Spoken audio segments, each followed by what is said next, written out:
He drove a Toyota Corolla. He slept on a beanbag chair in the corner of the office. He wore the same wrinkled t-shirt and cargo shorts to meet senators, prime ministers, and the most powerful investors on earth. And he told every one of them the same thing, that he was going to give nearly every dollar he made away. None of it had to be true. It only had to look true, because the costume was not hiding the crime. The costume was the crime. This is File 007. His name is Sam Bankman. For one brief moment, he was worth an estimated $26 billion, and he was the single most trusted man in an industry built on distrust.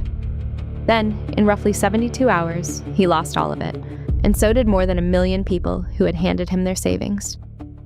To understand how it happened, you have to stop looking at the money and start looking at the man they thought they saw. The hair was always a mess, a dark tangle he never seemed to comb. The clothes were always wrong, and that was the point.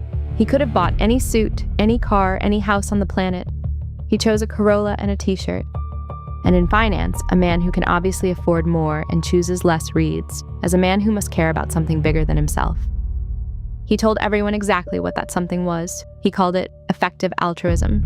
The idea was simple and seductive. Make as much money as is humanly possible, then give almost all of it away to save lives. Greed, rebranded as virtue.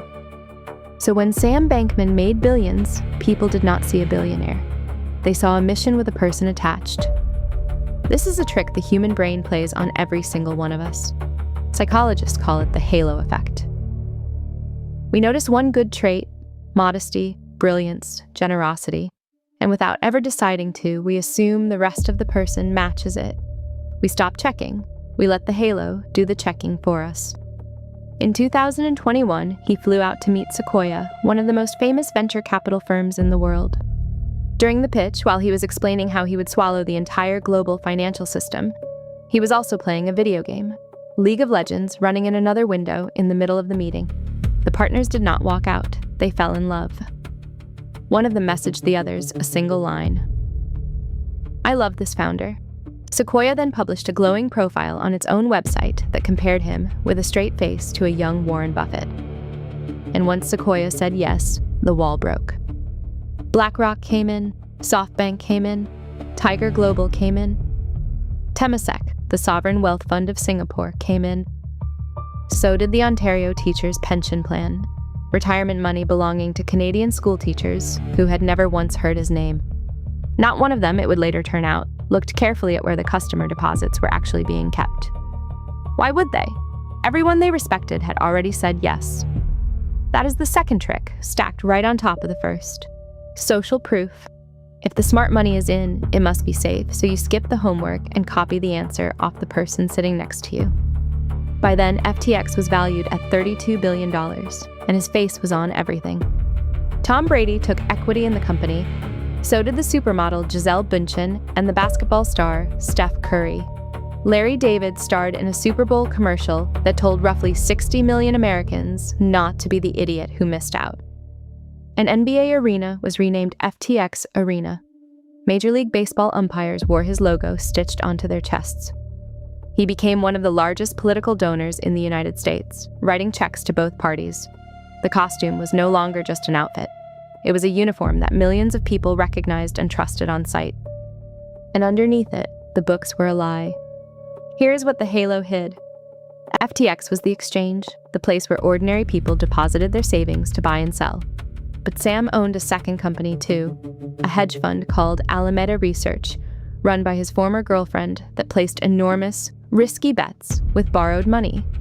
The two were supposed to be separated by a wall. They were not. Buried inside FTX's own software was a quiet exemption, a single special permission that let Alameda spend customer deposits as though the money were its own, and let its balance run negative with no limit at all. So when Alameda's bets went bad, it simply reached across the wall and took the customer's money to cover the losses. Billions of dollars of it. That money bought a $30 million penthouse in the Bahamas. It bought political access. It propped up trades that were quietly bleeding out.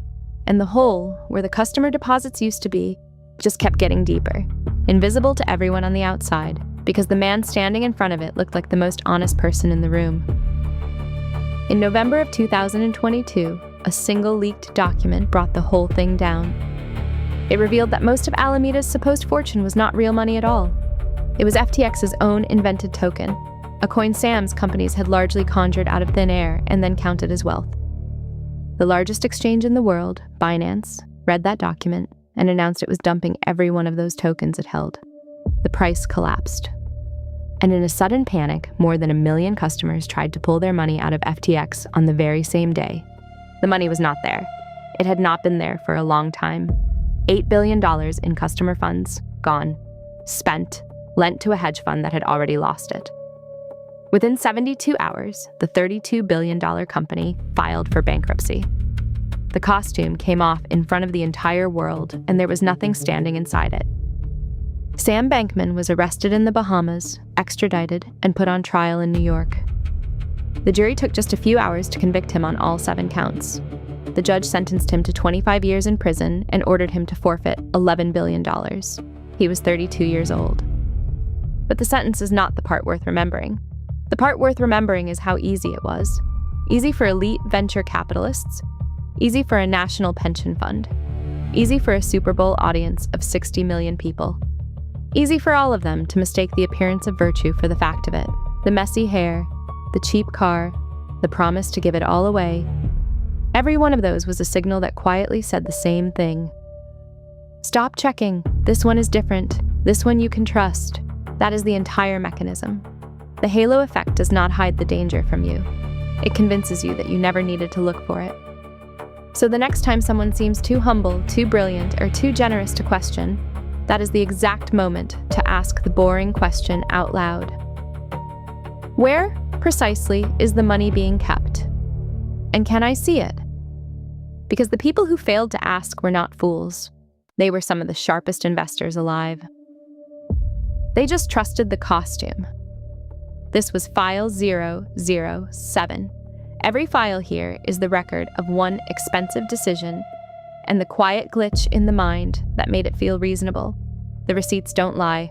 Subscribe and we'll keep pulling them.